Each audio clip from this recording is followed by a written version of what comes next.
Hello friends, welcome back to my channel. ఇవాళ ఈజీగా టేస్టీగా హెల్తీ బ్రేక్ఫాస్ట్ చేసేద్దాం రండి.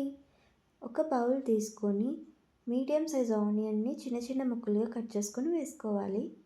తర్వాత ఒక పచ్చిమిరపకాయని కూడా చిన్న చిన్న ముక్కలుగా కట్ చేసుకొని వేసుకోవాలి. కొంచెం జీలకర్ర వేసుకోవాలి. మీకు ఇష్టమైతే క్యారెట్ ముక్కలు అవి కూడా వేసుకోవచ్చు. నేనైతే వేసుకోవడం లేదు. తర్వాత ఒక స్పూన్ కారం, 2 టేబుల్ స్పూన్ సాల్ట్, ఇవన్నీ కూడా చక్కగా కలిసేలా మిక్స్ చేసుకోండి ఒకసారి. తర్వాత నేను ఒక 5 స్పూన్స్ శనగపిండి వేసుకుంటున్నాను. తర్వాత ఒక స్పూన్ బియ్యం పిండి, 2 ఎగ్స్ని బ్రేక్ చేసి వేసుకుంటున్నాను. ఎగ్ నచ్చిన వాళ్ళకి ఇలా చేసి పెడితే సింపుల్గా బాగుంటుంది. ఎగ్ స్మెల్ ఏమాత్రం కూడా రాదు. ఇప్పుడు ఇదంతా ఒకసారి కలుపుకొని కొంచెం వాటర్ యాడ్ చేసుకొని మెదుపుకుంటూ కలుపుకోవాలి.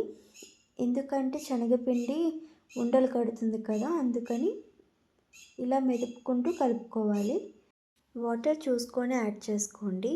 ఈ కన్సిస్టెన్సీలో వస్తే సరిపోతుంది. తర్వాత స్టవ్ ఆన్ చేసుకొని ప్యాన్ పెట్టుకొని ప్యాన్ హీట్ అయిన తర్వాత ఇలా వేసుకోవాలి. వీడియోలో చూస్తున్నట్టుగా వేసుకోవాలి.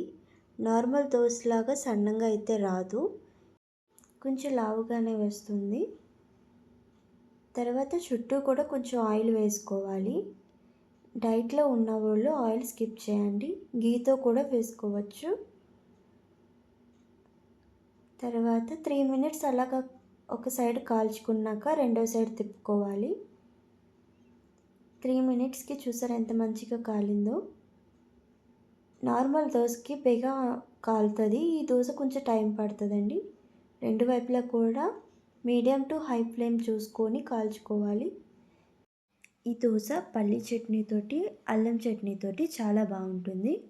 ఆల్రెడీ పల్లీ చట్నీ మన ఛానల్లో ఉంది, డిస్క్రిప్షన్లో ఇస్తాను, ఒకసారి వెళ్ళి చూడండి. ఈ రెసిపీ కానీ మీకు నచ్చినట్టయితే please like, share, subscribe to my channel.